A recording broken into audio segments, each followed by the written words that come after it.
Nandito po tayo upang maglagay ng electric motor pump na ginagamit upang lumakas ang pressure ng ating tubig. Nandito po tayo upang gumawa ng backup pressure pump dahil siguro mapapansin nyo po, nag-iisa po lamang ang ating pressure pump. Ngayon po, pag nasisira, totally walang pressure. Ngayon po, ang gagawin natin para hindi na mangyari na mawala ng pressure, ay maglalagay po tayo ng isa pang backup na pressure pump. Para kung sakaling magka-problema po ito po naman ang pagaganahin natin. O kung magka-problema naman po ito, yun po ang isang pagaganahin natin. Simulan na po natin. Ang una po natin gagawin ay gumawa po tayo ng forma ng pundasyon. Nakagawa na po tayo ng forma ng pundasyon. Ngayon po ay maghahalo po tayo ng semento upang ibuhos sa forma ng pundasyon.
Ngayon po ay ilalagay na po natin ang tornilyo na pagkakapityan ng water pump.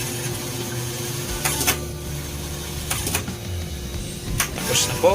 Ngayon po ay patuyuin na po natin ang semento. Makalipas ang 24 na oras, natuyo na ang semento ng pundasyon. Ngayon po ay tuyo na ang pundasyon. Ngayon po ay kakabit na po natin ang motor.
Ngayon po ay itutuloy na po natin ang ating trabaho.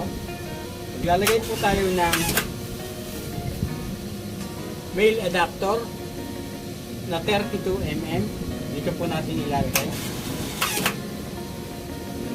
Lagyan po natin ang teflon.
Ngayon po, dudugtungan po natin dito upang lagyan ng coupling.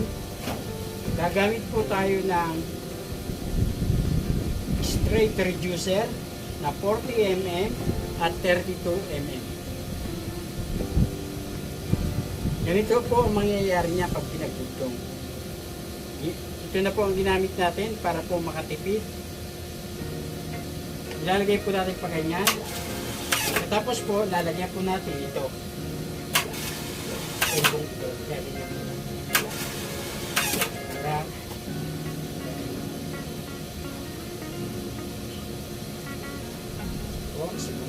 simulan na po natin ilagay. Simulan na po natin ilagay. Gagamit po tayo ng fusion tools. Ito po ang fusion tools.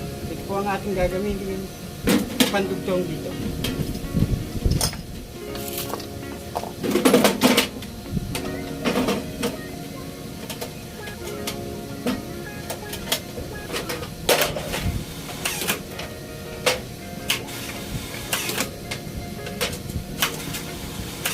Ang idudugtong po natin ay 32 mm.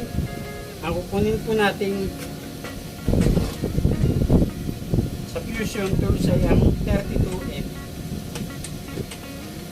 Siya pong ilalagay natin. Dahil po ang pagdudugtungin natin ay 32 mm.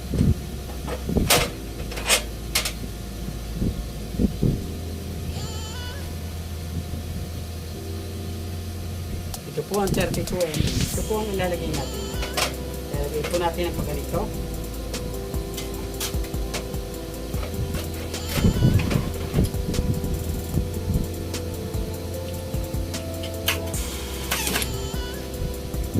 Yan, dito po ito.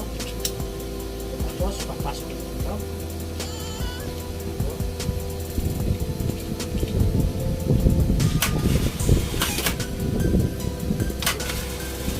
Gagamitan po natin ng Allen wrench. Gagamitan po natin ng Allen wrench bilang paghigpit.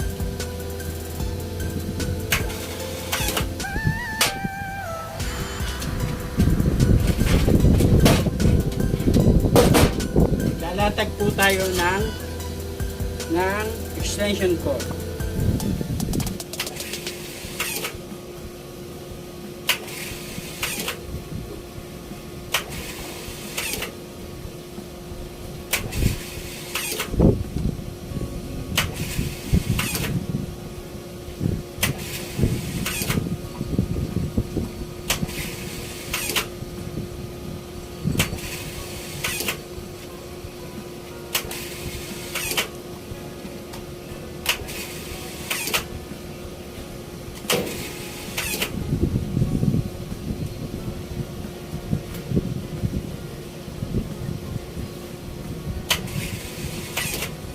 Sasaksak na po natin upang uminit.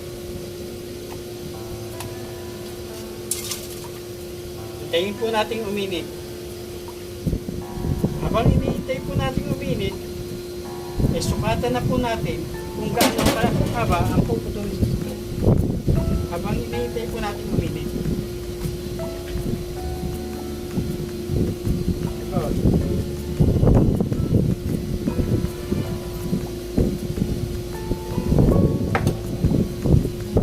Tuloy po natin hanggang dito.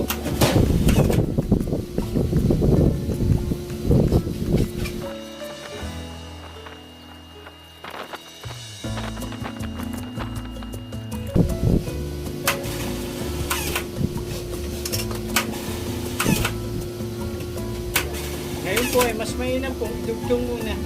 Dugtong na po natin.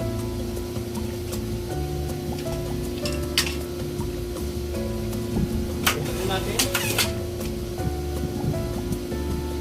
Ito po yan. Papasok nito yon. Yan, yan.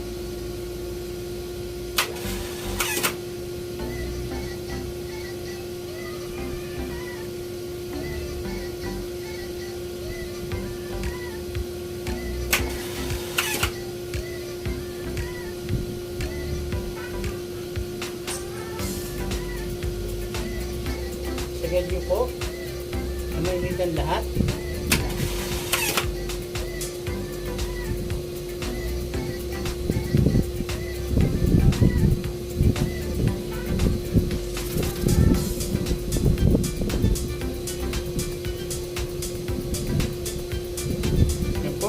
pasok nyo. Tapos bigyan ng konting puwersa.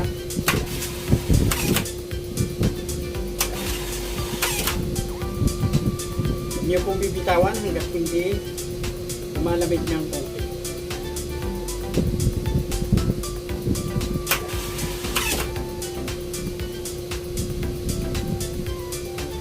Hindi na pong bitawan. Ngayon po ay magpapalit naman po tayo heating element na 40 ml. Punutin po natin. Yun naman po ang ipapalit natin. Ang size ay 40 ml. At seal po natin ang 32 ml. Kasi po ang pagdulugtong natin ay 40 ml na tubo at ito.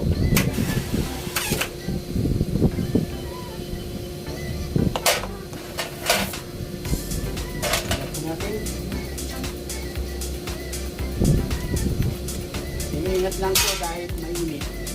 Kung hihintayin po natin totaling lumamig, baka bukas po tayo matulog.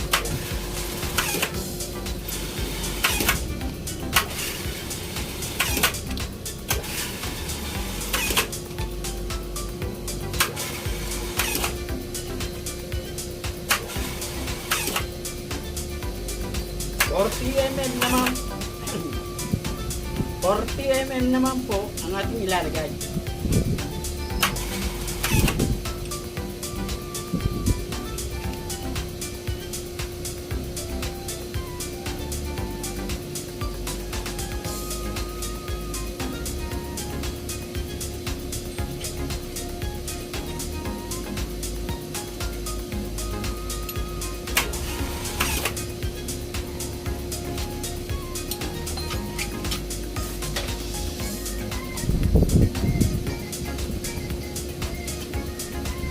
Initin po uli natin.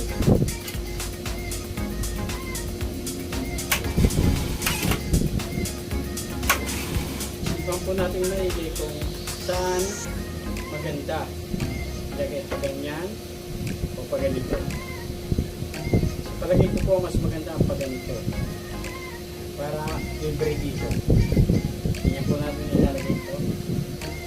Nailagay na po natin ang 40 mm na tubo.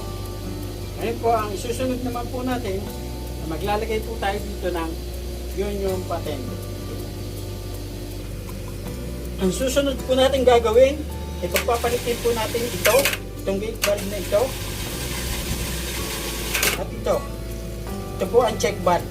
Ito po yung check valve ay ilalagay natin dito, at itong gate valve ay ilalagay natin dito. Mga kabayan, ngayon po ay nagpapaalam sa inyo si Juan Masipag at sana po ay panoorin nyo ang part 2 ng aking video upang malaman nyo kung paano maglagay o mag-install ng backup motor pump. At hinihiling ko po sa inyo na pindutin ang subscribe button